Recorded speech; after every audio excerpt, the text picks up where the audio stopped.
Hi friends, my name is Sandil. Welcome to our channel English Space Asaya. இப்போ நம்ம என்ன பார்க்க போறோம் அப்படின்னா 15 days free spoken English class பத்தி தாங்க பார்க்க போறோம். ஓகே, ஸோ உங்க எல்லாருக்கும் ஒரு குட் நியூஸ். நம்மளோட இங்கிலீஷ் பேச ஆசை சேனல்ல 15 days free spoken English course நான் நடத்த போறேன். ஓகே, அது எப்படின்னு பார்த்தீங்கன்னா டெய்லி நம்ம வீடியோ ரிலீஸ் ஆகிற மாதிரி 6:30க்கு டெய்லி வந்து ரிலீஸ் ஆகும். ஓகேவா, உங்க நண்பர்களுக்கும் ஷேர் பண்ணிக்கோங்க. இந்த மாதிரி வந்து நம்ம 15 days ஸ்போக்கன் இங்கிலீஷ் கிளாஸ் நம்ம சேனல்ல நடக்க போகுது அப்படிங்கிறத எல்லாருக்குமே யூஸ்ஃபுல்லா இருக்கும். இப்போ நீங்க வந்து ஸ்கூல் படிச்சுட்டு இருக்கலாம், காலேஜ் படிச்சுட்டு இருக்கலாம், காலேஜ் முடிச்சுட்டு வேலை தேடிட்டு இருக்கலாம், இல்லை வேலையில ப்ரொமோஷனுக்காக வெயிட் பண்ணிட்டு இருக்கலாம். இது எல்லாத்துக்கும் இங்கிலீஷ்ங்கிறது ஒரு தடங்களா இருக்கா? அந்த தடையை வந்து நம்ம தெரியறதுக்கு இந்த 15 days ஸ்போக்கன் இங்கிலீஷ் கோர்ஸ் உங்களுக்கு ரொம்பவே உதவியா இருக்குங்க. ஓகேவா, நீங்க பண்ண வேண்டியது எல்லாமே நான் சொல்லி கொடுக்கறத கவனிங்க, பிராக்டிஸ் பண்ணுங்க. That is more then enough to speak English. ஓகேவா, இந்த 15 daysல நம்ம என்ன பார்க்க போறோம் அப்படின்னா பேசிக் லெவல்ல இருந்து கொஞ்சம் அட்வான்ஸ்ட் வரைக்கும் நம்ம பார்க்க போறோம். ஸோ பேசிக்ஸ் அப்படின்னா நிறைய பேருக்கு வந்து இங்கிலீஷ்னா என்ன, அதை எப்படி கத்துக்கணும், எப்படி ஆரம்பத்துல இருந்து நம்ம கத்துக்கணும், இந்த மாதிரி குழப்பங்கள் நிறைய இருக்கு. ஸோ ஸ்டெப் பை ஸ்டெப்பா இந்த 15 daysல நான் உங்களுக்கு சொல்லி கொடுக்க போறேன். அப்படியே நீங்க என்ன ஃபாலோ பண்ணிட்டே வாங்க. 15 days முடிஞ்சதுக்கு அப்புறம் ஒரு நாள் கூட ஸ்கிப் பண்ணிடாதீங்க. 15 days முடிஞ்சதுக்கு அப்புறம் உங்களுக்குள்ள இருக்கிற மாற்றத்தை நீங்களே உணர்வீங்க. உங்களை அறியாமே இங்கிலீஷ்ல நீங்க பேச ஆரம்பிப்பீங்க. அதுக்கு நான் உத்தரவாதம். ஓகேவா, இன்னைக்கு நம்ம பார்க்க போற கிளாஸ் Day 1. பார்க்கறதுக்கு முன்னாடி நம்ம சேனலை சப்ஸ்கிரைப் பண்ணாதவங்க சப்ஸ்கிரைப் பண்ணிக்கோங்க. பக்கத்துல இருக்க பெல் ஐக்கானையும் கிளிக் பண்ணி வச்சுக்கோங்க. Let's get started. இங்கிலீஷ்ல ரொம்ப ரொம்ப பேசிக்கான ஒரு விஷயம் என்ன அப்படின்னு பாத்தீங்கன்னா பார்ட்ஸ் ஆஃப் ஸ்பீச் தாங்க. அது என்ன பார்ட்ஸ் ஆஃப் ஸ்பீச்? நம்ம சின்ன பிள்ளையா இருக்கும் போதுல இருந்து நம்மளோட புக்ல இருக்கும் பார்ட்ஸ் ஆஃப் ஸ்பீச் அப்படின்னு இருக்கும். இதுக்கு அர்த்தத்தை முதல்ல நம்ம தெரிஞ்சுக்கணும். இங்கிலீஷ்ல பொதுவா 8 பார்ட்ஸ் ஆஃப் ஸ்பீச் இருக்கு. பார்ட்ஸ் ஆஃப் ஸ்பீச் அப்படின்னா என்ன தெரியுமா? தமிழ்ல நம்ம வந்து சரளமா பேசிட்டே இருக்கோம், நிறைய வார்த்தைகள் பேசுறோம். ஒவ்வொரு வார்த்தையும் என்னென்ன அப்படிங்கிறத சொல்றதுதான் பார்ட்ஸ் ஆஃப் ஸ்பீச். இங்கிலீஷ்லயும் அதே மாதிரி தான். இப்போ நான் சொல்றேன், I am going to the market, he is playing. Okay, I went to college, நான் காலேஜுக்கு போனேன், நான் விளையாடிட்டு இருக்கேன், நான் படிச்சுட்டு இருக்கேன் அப்படிங்கிறத நம்ம இங்கிலீஷ்ல பேசுறோம். ஒவ்வொரு வார்த்தைக்கும் என்னென்ன அர்த்தம்? ஃபார் எக்ஸாம்பிள், ஐ ஆம் டீச்சிங், நான் சொல்லி கொடுத்து கொண்டிருக்கிறேன். ஐனா யாரு, அந்த ஆம்ங்கிற வார்த்தை என்ன, டீச்சிங் அப்படிங்கிறது என்ன அப்படிங்கிறத டீட்டெயிலா பிரிச்சு பிரிச்சு படிக்கிறது தான் பார்ட்ஸ் ஆஃப் ஸ்பீச். ஓகேவா, இப்போ நான் ஒரு சென்டென்ஸ் சொல்றேன். I have pot a car, நான் வந்து ஒரு கார் வாங்கியிருக்கேன். அதுல ஐனா என்ன, ஹாவ்னா என்ன, பாட்டுங்கிற வார்த்தை ஏன் அங்க போட்டிருக்கோம், காருங்கிற வார்த்தை என்ன.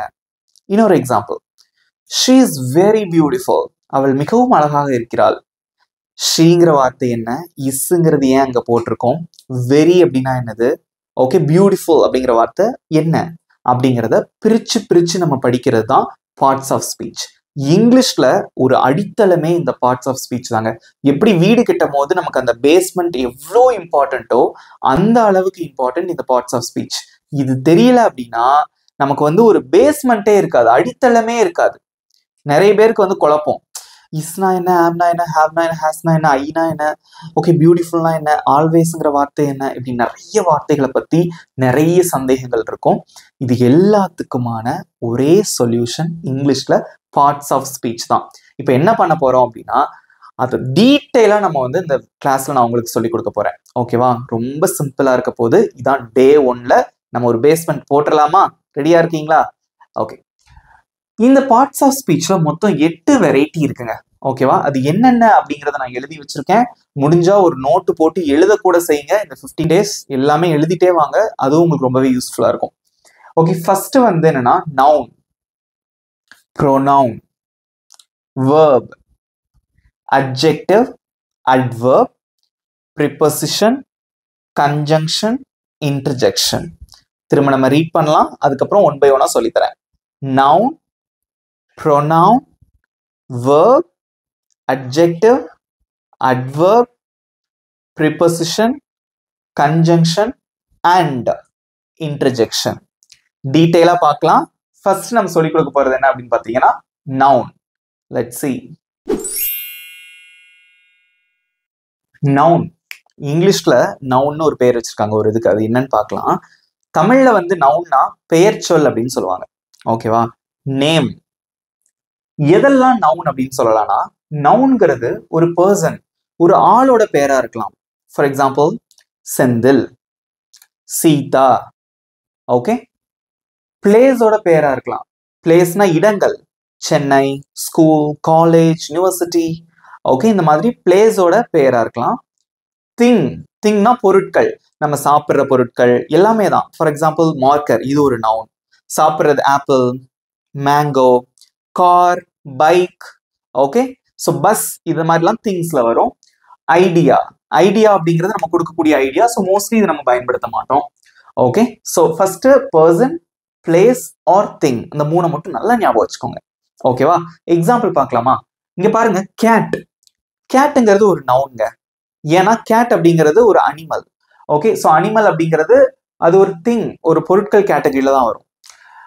Person, place, thing or animal கூட ஞாபகம் வச்சுக்கோங்க. ஓகே, தனியா கூட உங்களுக்கு நான் எழுதுறேன். Animal.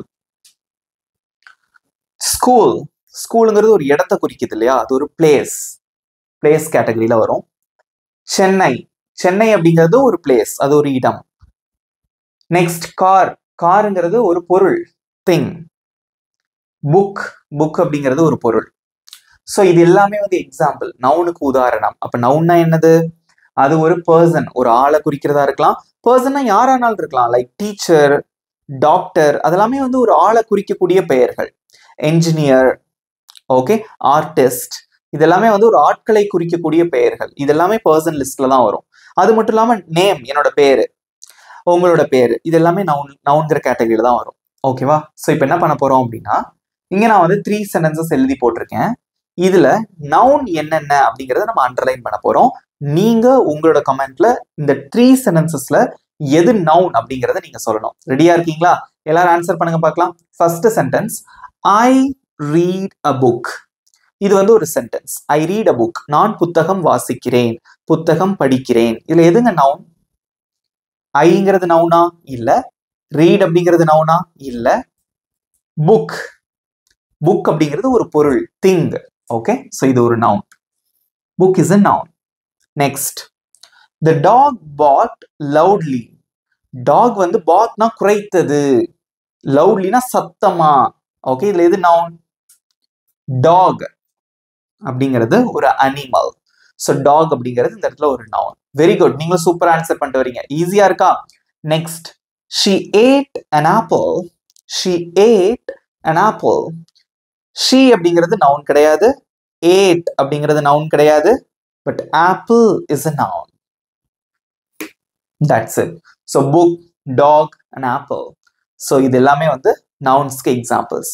So let's see some more examples for noun. இன்னும் கொஞ்சம் எக்ஸாம்பிள்ஸ் பார்க்கலாம், பட் நீங்க தான் ஆன்சர் பண்ண போறீங்க. ஓகே, இங்க வந்து நான் 5 சென்டென்சஸ் எழுதி போட்டிருக்கேன். I have written 5 sentences here. So இதுல இருந்து நம்ம நவுன் என்ன அப்படிங்கறத நம்ம கண்டுபிடிக்க போறோம். எல்லாரும் உங்களோட ஆன்சர்ஸை கமெண்ட்ல சொல்லுங்க. ஓகேவா? ஃபர்ஸ்ட் சென்டென்ஸ், ஐ மெட் செந்தில். நான் செந்திலை சந்தித்தேன். இதுல எந்த வார்த்தை நவுன்? ஐ நவுன் கிடையாது, மெட் நவுன் கிடையாது. செந்தில் அப்படிங்கிறது ஒரு பர்சனை குறிக்குது, ஒரு ஆளை குறிக்குது. So Senthil is a noun. But நவுன்லேயே நிறைய டைப்ஸ் இருக்கு. நான் அதை சொல்லித்தர போறது கிடையாது, நான் டீட்டெயிலா சொல்லித்தர போறது இல்லை. பட் நவுன்னா என்னன்னு தெரிஞ்சாலே போதும், that is more then enough. Okay, next, he is a doctor. he is a doctor. அவன் ஒரு மருத்துவராக இருக்கிறான். இதுல எது noun? Doctor is a noun. ஏன்னா டாக்டருங்கிறது ஒரு ஆளை குறிக்குது, person. Next, John is a teacher. how many nouns are there in a sentence? இதுல எத்தனை நவுன் இருக்கு? ஜான் அப்படிங்கிறது ஒரு ஆளை தான் குறிக்குது, ஒரு person. So John is a noun. Again teacher அப்படிங்கிறது ஒருத்தரை குறிக்குது. So teacher is a noun. So we have 2 nouns in the sentence. John is a teacher. John and teacher both are nouns. She went to Chennai. அவள் சென்னைக்கு போனாள். இதுல Chennai is a noun. Very good. நிறைய பேர் சூப்பரா answer பண்ணிருக்கீங்க. Good job. Next, Rani lives in India. ராணி இந்தியாவில் வாழ்கிறாள். So ராணிங்கிறது ஒரு பர்சனை குறிக்குது. So Rani is a noun. Again India ஒரு இடத்தை குறிக்கக்கூடிய ஒரு வார்த்தை, place. So India is a noun. So இதுல 2 நவுன்ஸ் இருக்கு. அவ்வளவுதான். நவுன் ஈஸியா இருந்ததா? நெக்ஸ்ட் நான் சொல்லி கொடுக்க போறது என்ன அப்படின்னு பாத்தீங்கன்னா, pronoun. Pronoun. Okay, so what is pronoun? So pronoun அப்படிங்கிறது இங்கிலீஷ்ல ரொம்ப அழகான கான்செப்ட். ஏன்னா இந்த ப்ரொனவுன் இல்லாம நம்ம இங்கிலீஷ் பேசவே மாட்டோம். ஓகேவா? ஸோ ப்ரொனவுன் பத்தி தெரிஞ்சுக்கோங்க. ஸோ ப்ரொனவுன் அப்படிங்கிறதுக்கு என்ன அர்த்தம்னா ரீப்ளேசஸ் அ நவுன். ஒரு நவுனை ரீப்ளேஸ் பண்ணக்கூடிய வார்த்தை, ஒரு நவுனுக்கு பதிலாக நம்ம பயன்படுத்தக்கூடிய வார்த்தை தான் ப்ரோனவுன். ஓகேவா? எக்ஸாம்பிள் பாருங்க, எதெல்லாம் ப்ரோனவுன் அப்படின்னு பாருங்க. ஸோ அதுல வந்து 2 கேட்டகரி இருக்கு. இது கண்டிப்பா நீங்க தெரிஞ்சுதான் ஆகணும், அதனால நான் சொல்லித்தரேன். So subject pronoun and object pronoun அப்படின்னு சொல்லிட்டு 2 இருக்கு. ஓகேவா? இது என்னங்கிறத சொல்றேன். சப்ஜெக்ட் ப்ரோனவுனுக்கு என்ன எக்ஸாம்பிள்னா I, you, we, they, he, she, it. Okay, so நான், நீ அல்லது நீங்கள், நாங்கள், அவர்கள், அவன், அவள், அது, இது எல்லாமே வந்து சப்ஜெக்ட் ப்ரோனவுனுக்கு எக்ஸாம்பிள். ஆப்ஜெக்ட் ப்ரோனவுனுக்கு எக்ஸாம்பிள் என்ன அப்படின்னா me, you, us, them, him, her, it. மீனா என்னை, யூனா உன்னை. யூங்கிறதுக்கு 3 அர்த்தம் இருக்கு. ஒரு சென்டென்ஸோட தொடக்கத்துல யூ வந்துச்சு அப்படின்னா அதுக்கு நீ அல்லது நீங்கள் அப்படின்னு அர்த்தம். இதே இது ஒரு வெர்புக்கு அப்புறமா வந்துச்சு அப்படின்னா அதுக்கு அர்த்தம் உன்னை அல்லது உங்களை அப்படின்னு அர்த்தம். எக்ஸாம்பிள், யூ ஆர் ஹாப்பி, நீ சந்தோஷமாக இருக்கிறாய்.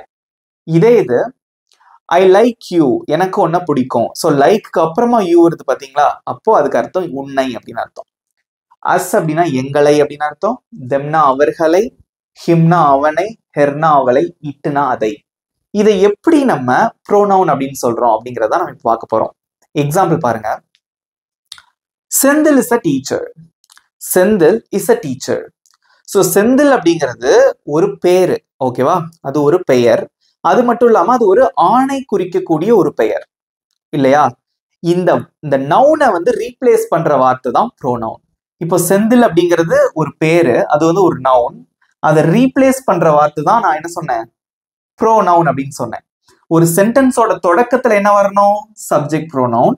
ஒரு வெர்புக்கு அப்புறமா என்ன வரணும், ஆப்ஜெக்ட் ப்ரோனவுன். எக்ஸாம்பிள் பார்க்கும்போது தெளிவா புரியும். இப்போ அந்த செந்திலை எடுத்துட்டா அதுக்கு பதிலா இந்த ப்ரோனவுன்ல எதை பயன்படுத்தலாம்? செந்தில் இஸ் அ டீச்சர்னு சொல்லலாம், அப்படி இல்லைன்னா ஹீ இஸ் அ டீச்சர். இந்த பெயர் சொல்ல மாத்தி அதுக்கு பதிலா யூஸ் பண்றோம் பாத்தீங்களா, அதுக்கு பேர் தான் ப்ரோனவுன். இது எங்க யூஸ் பண்ணணும்னு தெரியுமா? இப்போ செந்திலை பத்தி சொல்றாங்க. Can you talk about Senthil அப்படின்னு சொல்றாங்க. இப்போ நம்ம சொல்றோம் Senthil is a teacher, Senthil is good boy. Okay, so வேற என்ன சொல்லலாம், Senthil teachers well. Again and again Senthil Senthil நம்ம சொல்லிட்டே இருக்க முடியாது. ஸோ ஃபர்ஸ்ட் டைம் மட்டும் நம்ம செந்தில்னு சொன்னா போதும். Senthil is a teacher. Okay, he teaches well. அவர் வந்து நல்லா சொல்லி தருவாரு. இந்த மாதிரி நம்ம சொல்றோம்னு வச்சுக்கோங்களேன். ஸோ அதுக்கு அடுத்தடுத்து நம்ம சொல்லும் போது நம்ம வந்து ப்ரொனவுன் யூஸ் பண்ணி தான் பேசணும். திரும்ப திரும்ப நம்ம செந்தில் செந்தில்னு வார்த்தை யூஸ் பண்ணா நமக்கு வந்து போர் அடிக்கும், நல்லா இருக்காது. அதுக்கு பதிலாக தான் ப்ரோனவுன் அப்படிங்கிற கான்செப்ட் இங்கிலீஷ்ல யூஸ் பண்றாங்க. ஓகேவா? இங்க பாருங்க, so Senthil is a teacher அப்படின்னு சொல்றதுக்கு பதிலாக ஹீ இஸ் அ டீச்சர் அப்படின்னு சொல்லலாம். Next one, I like Senthil. எனக்கு செந்தில பிடிக்கும். ஐ லைக், இந்த செந்திலுக்கு பதிலா இப்போ வெர்புக்கு அப்புறமா வந்திருக்கு இல்லையா, இது வந்து நவுன். இதை மாத்தி நம்ம என்ன சொல்லலாம்னா எனக்கு செந்தில பிடிக்கும்னு சொல்றது ஒண்ணுதான், எனக்கு அவரை பிடிக்கும் அப்படின்னு சொல்றது ஒண்ணுதான் இல்லையா? அதுக்கு எப்படி சொல்லலாம், ஹிம்ங்கிற வார்த்தையை வச்சு நம்ம ரீப்ளேஸ் பண்ணலாம். I like him. Okay, I like Senthil அப்படின்னு சொல்றது ஒண்ணுதான். இப்போ நாங்க நின்றுட்டு இருக்கேன்னு வச்சுக்கோங்களேன், என்ன பார்த்து ஒருத்தர் சொல்றாரு ஐ லைக் செந்தில், எனக்கு செந்தில பிடிக்கும் அப்படின்னு சொல்றது ஒண்ணுதான். ஐ லைக் ஹிம், எனக்கு அவரை பிடிக்கும்னு சொல்றது ஒண்ணுதான். ரெண்டுமே ஈக்குவல் தான். ஸோ ஒரு நவுனை ரீப்ளேஸ் பண்ணக்கூடிய ஒரு வார்த்தை தான் ப்ரோனவுன். தெரிஞ்சுக்கிட்டீங்களா? இதுக்கு தான் நம்ம எக்ஸாம்பிள்ஸ் பார்க்க போறோம். நீங்க தான் அதுக்கு ஆன்சர் பண்ண போறீங்க. Okay, next, Ramu and I went to college. Ramu and I, இந்த ரெண்டு இதுவே இது ஃபுல்லாவே நவுன் தான் இல்லையா? ஸோ சென்டென்ஸோட தொடக்கத்துல வந்திருக்கு, இதுக்கு நம்ம சப்ஜெக்ட் ப்ரோனவுன் தான் யூஸ் பண்ணுவோம். ஸோ ராமு அண்ட் ஐ, இதுக்கு என்ன அர்த்தம் அப்படின்னா ராமுவும் நானும் அப்படின்னு அர்த்தம். went to college, காலேஜ்க்கு போனோம், தட்ஸ் இட். இங்க ராமு அண்ட் ஐ இந்த ரெண்டையும் சேர்த்து நீங்க ஒரே ப்ரோனவுன்ல கொண்டு வரலாம். அது என்னன்னு சொல்லுங்க பார்க்கலாம். ராமு நானும் காலேஜுக்கு போனோம், அதை நம்ம எப்படி சொல்லலாம், நாங்க காலேஜுக்கு போனோம்னு சொல்லிட்டு போயிடலாம் இல்லையா? ராமு நானும் காலேஜுக்கு போனோம் அப்படிங்கறத எப்படி சொல்லலாம், நாங்க காலேஜுக்கு போனோம். நாங்கிறது இந்த 2 பேர்த்த குறிக்குது, நாங்க காலேஜுக்கு போனோம். அதை எப்படி சொல்லுவீங்க, நாங்கள் அப்படிங்கிறதுக்கு என்ன யூஸ் பண்ணலாம், ப்ரோனவுன் வி. அவ்வளவுதான். we went to college, we went to college. So இந்த விங்கிற வார்த்தை எதை ரீப்ளேஸ் பண்ணுது, இந்த ராமு அண்ட் ஐ இந்த 2 வார்த்தையும் தூக்கிட்டு அதுக்கு மேல நீங்க வி போட்டுக்கலாம். we went to college.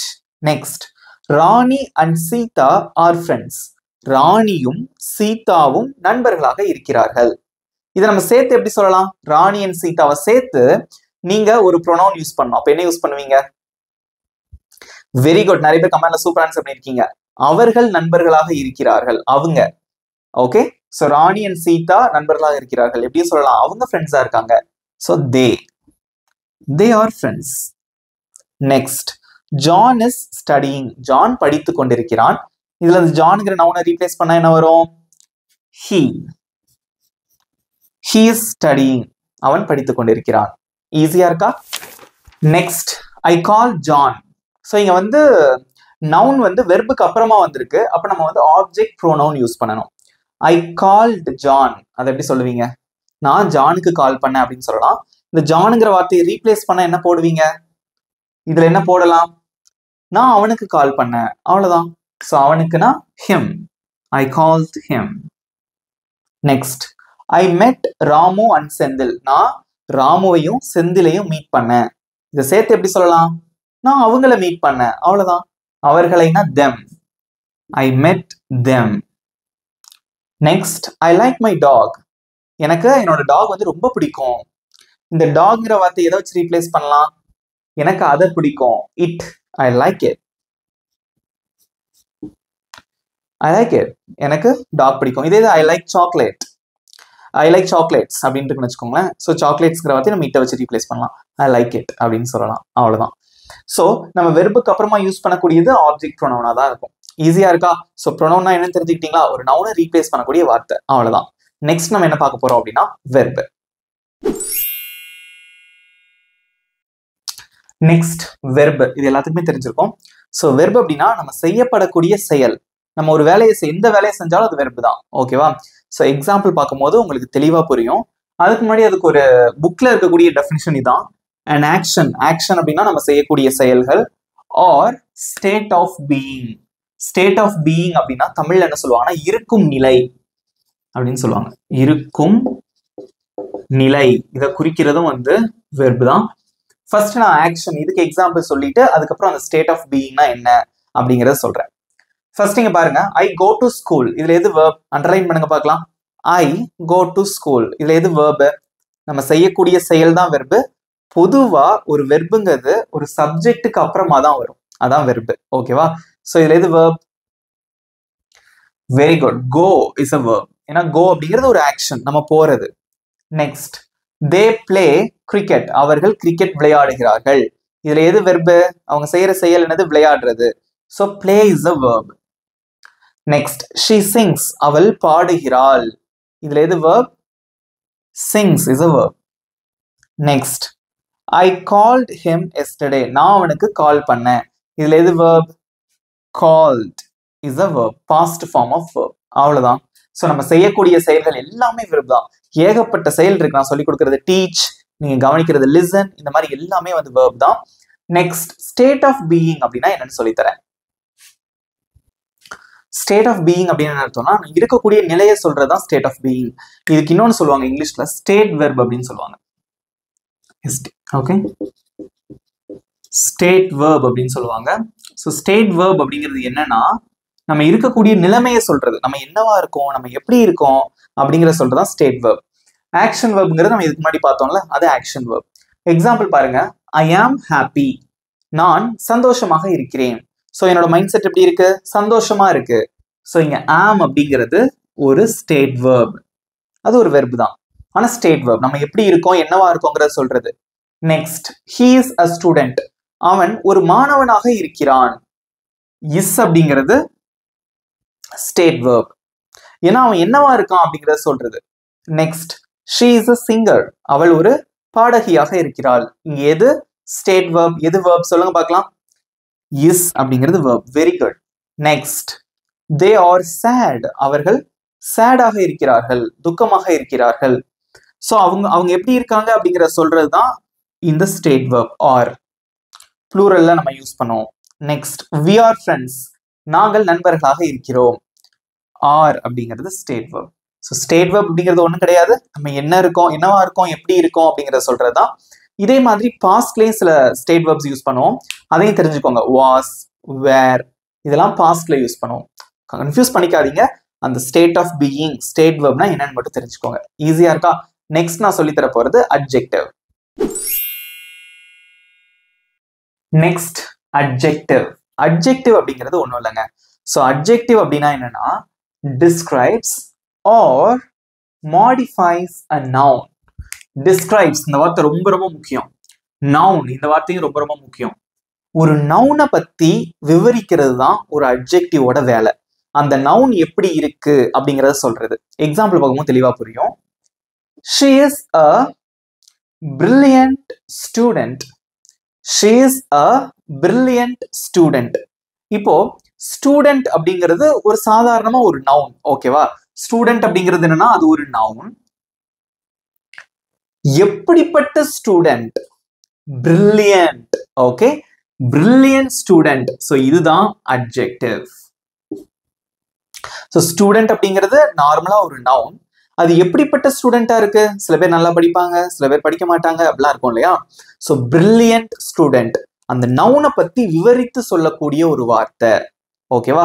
So modifies அப்படின்னா ஒண்ணும் கிடையாது. இந்த பிரில்லியன்ட்ங்கிற வார்த்தை இந்த இடத்துல தூக்கிட்டு ஸோ வேற வார்த்தையை போட்டோம்னா அர்த்தமே மாறிடும்.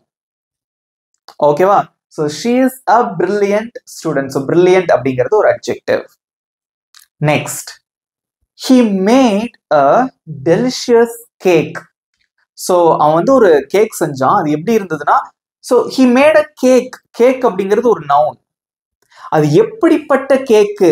அந்த நவுன் கேக்குங்கிறது ஒரு நவுன். அது எப்படிப்பட்ட நவுன் அப்படின்னு சொல்றது தான் அட்ஜெக்டிவ். டெலிஷியஸ், ரொம்ப சுவையா இருந்தது.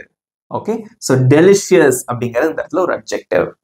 ஒரு நவுனை பத்தி விவரித்து சொல்லக்கூடிய ஒரு வார்த்தை. Next, he is very tall. he is very tall. அவன் மிகவும் உயரமானவன். ஸோ இங்க வந்து அவன் ஹீங்கிறது ஒரு சப்ஜெக்ட். ஓகே, இந்த இடத்துல இந்த சென்டென்ஸ்ல பாருங்க, he is very tall. ஹீங்கிறது ஒரு subject. he is very tall. அவன் உயரமானவன். ஸோ இவனை பத்தி சொல்லுது. So he is very tall. So tall அப்படிங்கிற வார்த்தை ஒரு அட்ஜெக்டிவ். இன்னொரு எக்ஸாம்பிள் பாருங்களேன். she is beautiful. அவள் அழகானவள். இதுல எது அட்ஜெக்டிவ்? பியூட்டிஃபுல் அப்படிங்கிற வார்த்தை ஒரு அட்ஜெக்டிவ். ஏன்னா அது வந்து அவளை குறிப்பிட்டு சொல்லுது. அவள் அழகானவள் அப்படின்னு சொல்லிட்டு. ஓகே, ஸோ இதே இது இந்த டால்ங்கிற வார்த்தையை தூக்கிட்டு இந்த இடத்துல வேற வார்த்தையை போட்டீங்கன்னா மீனிங்கே மாறிடும். இங்க பாருங்களேன், he is very tall. அவன் மிகவும் உயரமானவன். he is very short. அவன் மிகவும் குட்டையானவன். ஓகே, அதை மாத்தினீங்கன்னா அர்த்தமே மாறிடும். அதான் மாடிஃபைஸ் அப்படின்னு போட்டிருக்காங்க. Okay, next, the pillow is soft. பில்லோனா தலைவாணி. ஸோ தலையணை வந்து ரொம்ப சாஃப்டா இருக்கு அப்படின்னு சொல்றீங்க. ஸோ இங்க எது அட்ஜெக்டிவ்? தலையணை அப்படிங்கிறது சப்ஜெக்ட். இதை பத்தி சொல்லக்கூடிய வார்த்தை என்னது? சாஃப்ட். அது எப்படி இருக்கு? மெதுவா இருக்கு. Next, that's a big dog. அது ரொம்ப பெரிய டாக். இங்க எது அட்ஜெக்டிவ்? டாக் அப்படிங்கிறது ஒரு நவுன். இதை பத்தி விவரிக்கிற வார்த்தை என்னது? பிக் அப்படிங்கிறது. ஸோ இது adjective. So that's a big dog. So big is the adjective. Cut பண்ணிரு. Big is an adjective. Okay, இந்த இடத்துல வந்து வேற வார்த்தையை போட்டீங்கன்னா மீனிங்கே மாறிடும். That's a small dog அப்படின்னா அது சின்ன நாய்க்குட்டி. ஓகே, ஸோ ஸ்மால் அப்படிங்கிறது ஒரு அட்ஜெக்டிவ் தான். அந்த பிக்கை தூக்கிட்டு ஸ்மால் போட்டீங்கன்னா அதோட அர்த்தம் மாறிடும். அதனாலதான் மாடிஃபைஸ் அப்படின்னு போட்டிருக்கோம். சிம்பிளா இருக்கா? அப்போ அட்ஜெக்டிவ் அப்படிங்கிறது ஒரு நவுனை பத்தி டிஸ்கிரைப் பண்ணக்கூடிய வார்த்தை. அதை நீங்க மாத்துனீங்கன்னா அந்த சென்டென்ஸோட மீனிங்கே மாறிடும். சிம்பிளா இருக்கா? நெக்ஸ்ட் நம்ம அட்வெர்ப் பத்தி பார்க்கலாம். அட்வெர்ப். ஸோ அட்வெர்ப் அப்படிங்கிறது என்னன்னா describes or modifies a verb. Adverb, additional meaning to the verb. ஒரு வெர்பை பத்தி சொல்றது. எப்படி அட்ஜெக்டிவ்னா ஒரு சப்ஜெக்டை பத்தி சொல்லுதோ அதே மாதிரி இந்த அட்வெர்ப் அப்படிங்கிறது என்னன்னா ஒரு வெர்பை பத்தி சொல்லும்.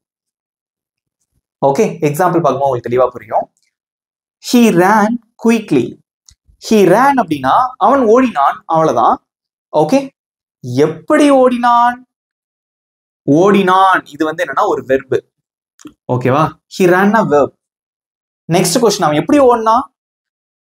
ஓடினான் அதை பத்தி சொல்றது, இந்த வெர்பை பத்தி சொல்றது. எப்படி ஓடினா? குயிக்கா ஓடினா. அப்ப இந்த குயிக்லிங்கிறது நமக்கு அட்வெர்ப்.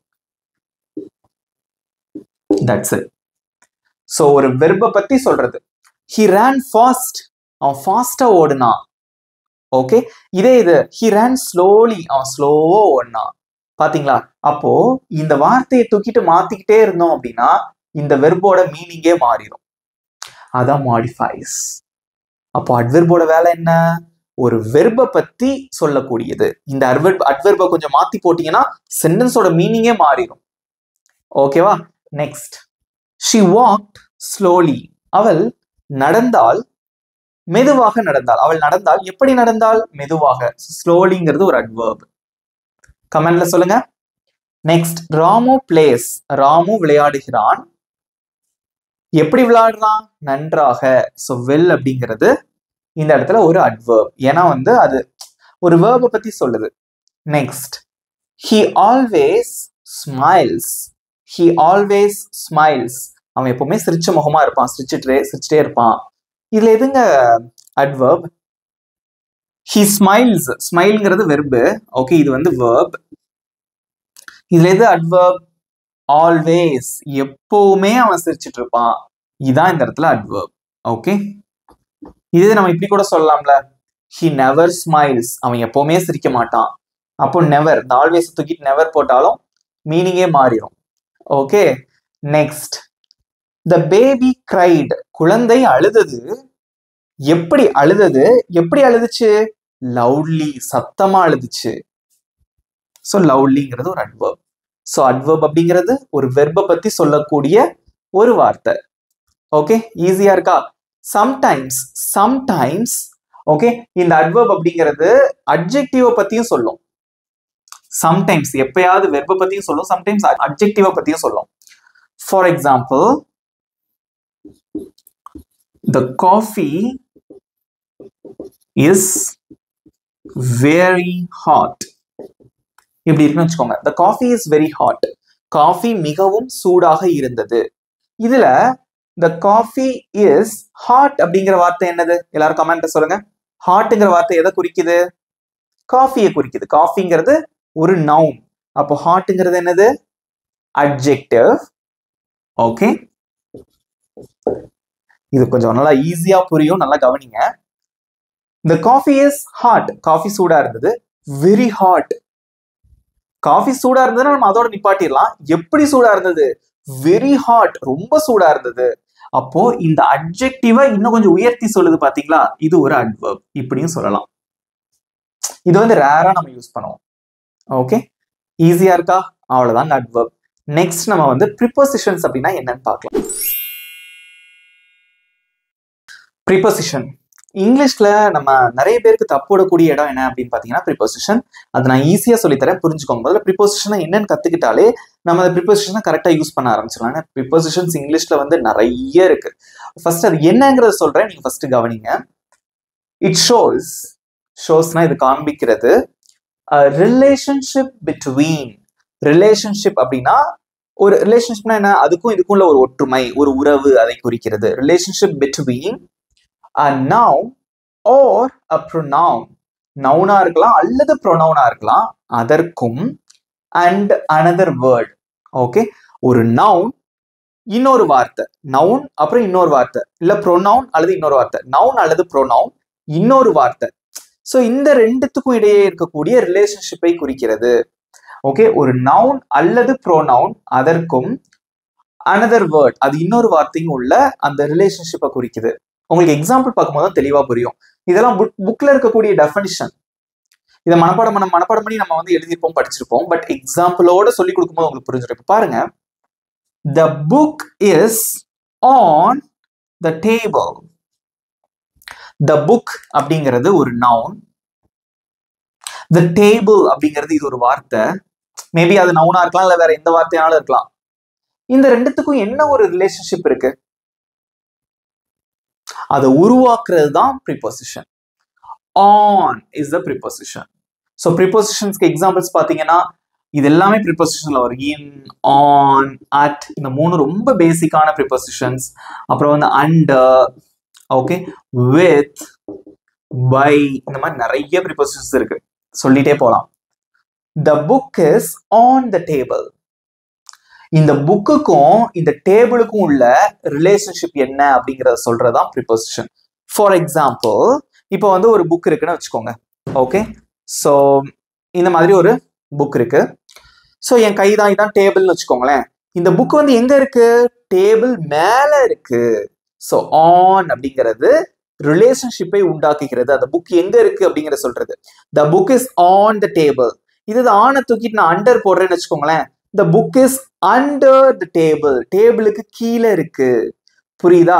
அப்போ ஒரு நவுனுக்கும் இது ஒரு நவுன் தான், இது எந்த வார்த்தையானாலும் இருக்கலாம். ஸோ இந்த ரெண்டு வார்த்தைகளுக்கு இடையே இருக்கக்கூடிய ஒரு ரிலேஷன்ஷிப்பை குறிக்கி. ஓகேவா? அந்த வார்த்தை தான் ப்ரிபோசிஷன். புரிஞ்சுட்டீங்களா? Next, she is in the room. இங்க she அப்படிங்கிறது என்னது? இது ஒரு ப்ரோனவுன். ஓகே, இது ஒரு ப்ரோனவுன். ஸோ ரூம் அப்படிங்கிறது இது ஒரு வார்த்தை. இந்த ரெண்டு வார்த்தைக்கு என்ன கனெக்ஷன் இருக்கு? அவள் ரூமில் இருக்கிறாள். in is the preposition. ரூமில் இருக்கிறாள் அப்படின்னா அர்த்தம் in the room. next, we met at the bus stop. இங்க பாருங்களேன், விங்கிறது ஒரு ப்ரோனவுன். ஸோ பஸ் ஸ்டாப் அப்படிங்கிறது இது ஒரு வார்த்தை. ஓகே, இது ஒரு பிளேஸ் தான் குறிக்குது, அது ஒரு நவுன்.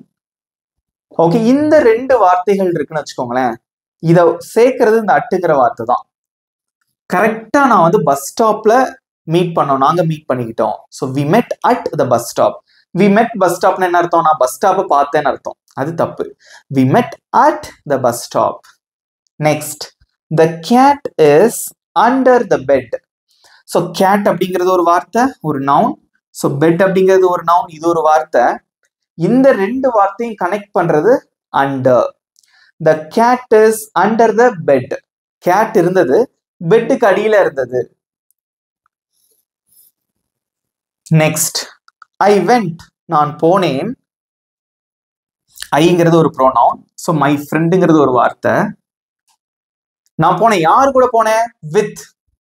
ஸோ இந்த ஐங்கிற வார்த்தைக்கும் இந்த மை ஃப்ரெண்டுக்கும் இடையில ஒரு ரிலேஷன்ஷிப் வித்துங்கிறது.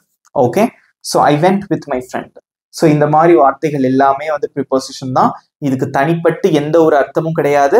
இரண்டு வார்த்தைகளுக்கும் ஒரு அர்த்தத்தை தரக்கூடியது தான் அந்த ப்ரிபோசிஷன்ஸ். ஈஸியா இருக்கா? குட். நீங்களும் சூப்பர் ஆன்சர் பண்ணீங்க கமெண்ட்ல. Good job. நெக்ஸ்ட் நம்ம பார்க்க போறது என்ன அப்படின்னு பாத்தீங்கன்னா கன்ஜங்ஷன். கன்ஜங்ஷன் ரொம்ப முக்கியங்க இங்கிலீஷ்ல. ஏன்னா ரெண்டு வார்த்தைகளை இணைக்கக்கூடிய ஒரு சொல் தான் கன்ஜங்ஷன், இல்ல ரெண்டு சென்டென்ஸை இணைக்கக்கூடிய சொல் தான் கன்ஜங்ஷன். தமிழ்ல வந்து இணைப்பு சொல் அப்படின்னு சொல்லுவாங்க. Connects words or sentences. வார்த்தைகளையும் அல்லது சென்டென்சஸையும் இணைக்கக்கூடிய வார்த்தை தான் conjunction. Example, I bought apples and oranges. நான் வந்து ஆப்பிளும் வாங்கினேன், ஆரஞ்சஸும் வாங்கினேன்.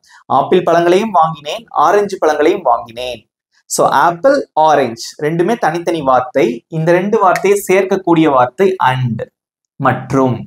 ஐ bought apples and oranges. So and அப்படிங்கிறது ஒரு கன்ஜங்ஷன்.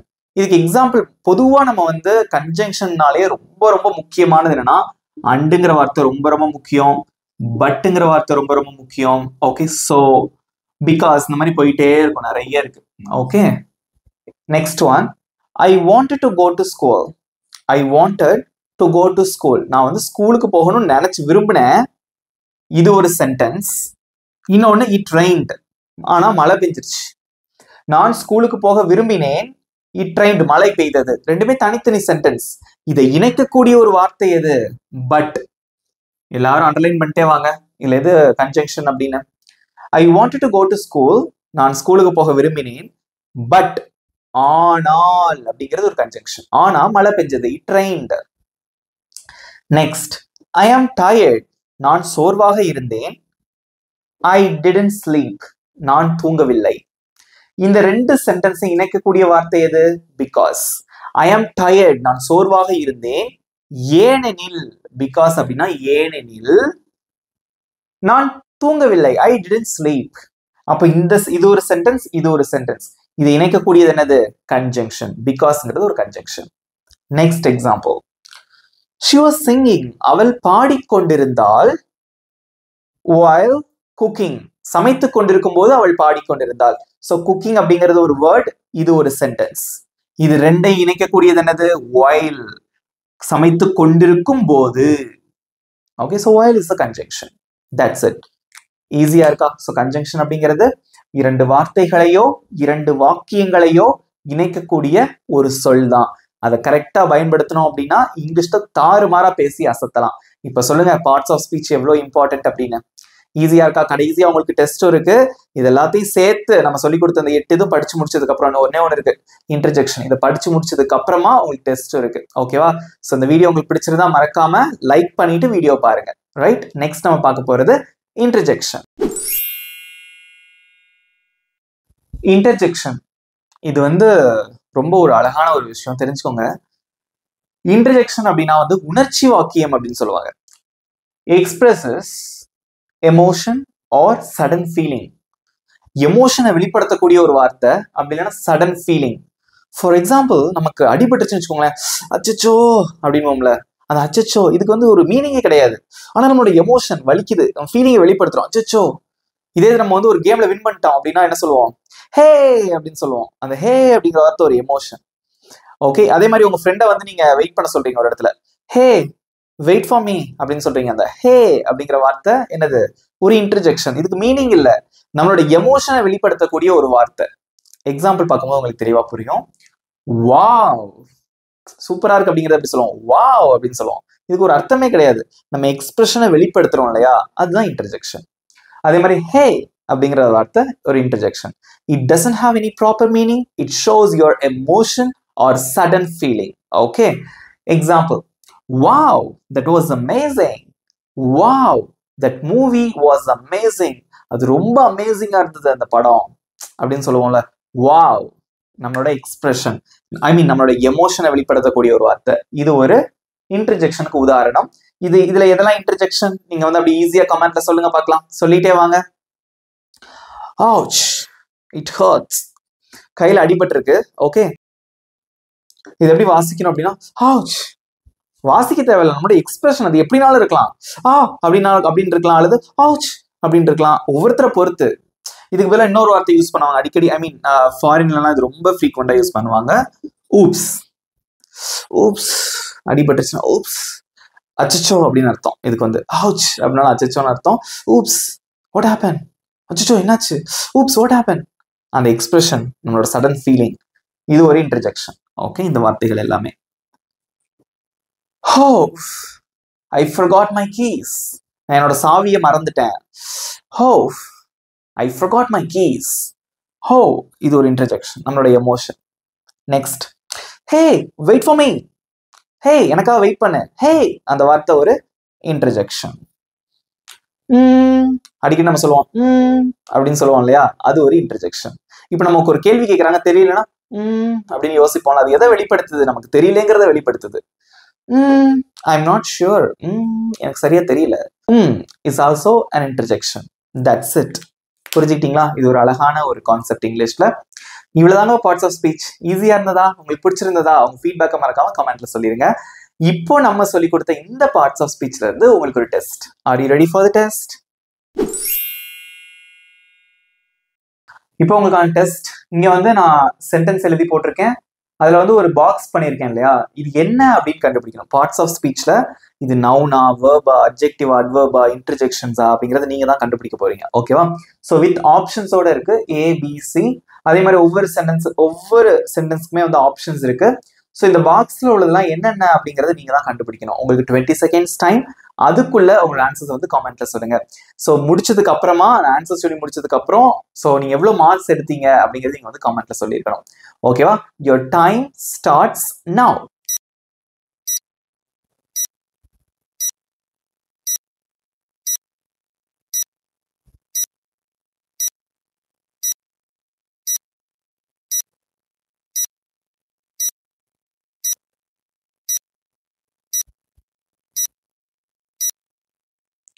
டைம்ஸ் அப். Okay, super, good job. நிறைய பேர் சூப்பர் ஆன்சர் பண்ணிருக்கீங்க. First one, she runs every morning. So runs அப்படிங்கிறது ஒரு ஆக்ஷன். ஸோ அது verb. Option B is the correct answer. Wow, that was amazing. So wow அப்படிங்கிறதுக்கு எந்த ஒரு அர்த்தமும் கிடையாது. நம்மளோட எமோஷன், சடன் ஃபீலிங்கை சொல்லக்கூடிய ஒரு வார்த்தை. ஸோ அதனால இது interjection. Next, I saw her at the mall. நான் அவளை, மால்னா என்னது? பெரிய எல்லா ஷாப்புமே இருக்கும், மால் எல்லாருக்குமே தெரிஞ்சிருக்கும் இல்லையா, சென்னை, பெங்களூர் இந்த மாதிரி சிட்டிஸ்ல இருக்கும் mall. Okay, I saw her at the mall. So ஹெர்ங்கிற வார்த்தை என்னது, அது ஒரு pronoun. Okay, next, he likes tea and coffee. அவனுக்கு டீயும் பிடிக்கும் காஃபியும் பிடிக்கும். ஸோ அண்டுங்கிற வார்த்தை என்னது, ரெண்டு வார்த்தை இணைக்குது, டீ மற்றும் காஃபி. ஸோ அண்டுங்கிற வார்த்தை ஒரு கன்ஜங்ஷன், இணைப்பு சொல். Next, she is a beautiful girl.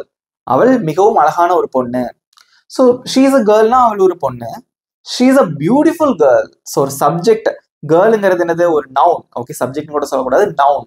So அந்த நவுனை பத்தி டிஸ்கிரைப் பண்ணக்கூடிய ஒரு வார்த்தை தான் பியூட்டிஃபுல். அப்போ அது என்னது, அது ஒரு அட்ஜெக்டிவ். That's it. ஸோ நிறைய பேர் வந்து 5 out of 5 எடுத்துருப்பீங்க அப்படின்னு நினைக்கிறேன். ரொம்ப சந்தோஷம். ஓகேவா, இதுதான் டே 1. ஸோ வந்து அடித்தளம் போட்டாச்சு. ஸோ இன்னும் 14 days இருக்கு. ஸோ எல்லா நாளுமே வந்து நல்லா கவனிங்க, நிச்சயமா வந்து உங்களால இங்கிலீஷ் பேச முடியும். ஸோ இந்த வீடியோ உங்களுக்கு பிடிச்சிருந்ததுன்னா மறக்காம ஒரு லைக் பண்ணிக்கோங்க. அண்ட் தென் உங்க நண்பர்களுக்கும் ஷேர் பண்ணுங்க, அவங்களுக்கும் ரொம்பவே யூஸ்ஃபுல்லா இருக்கும். இப்போ உங்களுக்கான homework. The book is on the table. So ஆன்கிற வார்த்தை என்னது, நவுனா, அட்ஜெக்டிவா, ப்ரிபோசிஷனா? உங்களோட ஆன்சரை கமெண்ட்ல சொல்லுங்க. ஓகே, நம்ம சொல்லி கொடுத்த இந்த பார்ட்ஸ் ஆஃப் ஸ்பீச்சை மறக்காம ப்ராக்டிஸ் பண்ணுங்க. இங்கிலீஷ்க்கு பேஸ்மெண்ட்டே இதுதான். இன்னைக்கு பேஸ்மெண்ட் போட்டாச்சு, இன்னொரு 14 classes இருக்கு. ஸோ கண்டிப்பா அதை ரெகுலரா பாருங்க, நிச்சயமா உங்களோட இங்கிலீஷ் சூப்பரா பேச முடியும். நம்ம சேனலை சப்ஸ்கிரைப் பண்ணாதவங்க சப்ஸ்கிரைப் பண்ணி வச்சுக்கோங்க, பக்கத்துல இருக்க பெல் ஐக்கானையும் கிளிக் பண்ணி வச்சுக்கோங்க. இந்த வீடியோ எப்படி இருந்தது அப்படிங்கிற ஃபீட்பேக்கையும் மறக்காம கமெண்ட்ல சொல்லிருங்க. டே 2ல மீட் பண்ணலாம். Thank you friends.